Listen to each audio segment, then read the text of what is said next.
kwamba alichukua uongozi wa nchi kukiwa kuna mgawanyiko mkubwa sana. Na yeye kama rais wa nchi alijua amechaguliwa na wananchi wa Kenya na kuna wengine ambao hawakumchagua. Na yeye akasema sababu amechaguliwa kulingana na katiba ya Kenya ni lazima ahudumie wananchi wote kwa usawa.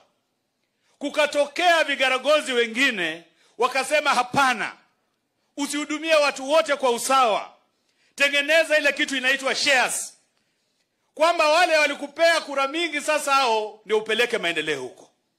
Akamwambia hii mambo ya mabarabara peleka pale kwa watu wa shares. Akamwambia mambo ya mahospitali, mambo ya affordable housing, kata wananchi pesa lakini nyumba peleka pale kwa watu wa nini? Wa shares.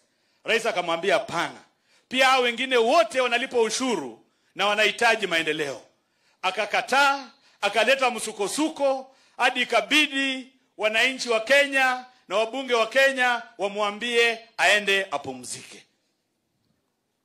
Siku ya leo yeye ambaye alikuwa anasifu affordable housing, yeye ndiye wa kwanza kupinga. Tunamuuliza ni yapi imebadilika kutokea hii miezi michache?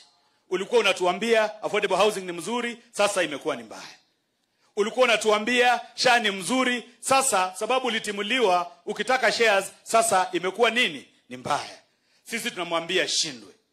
Na hii maneno ya SHA, na mimi nashukuru governor hapa, kaunti yako iko katika zile top 10 kwa kuregister.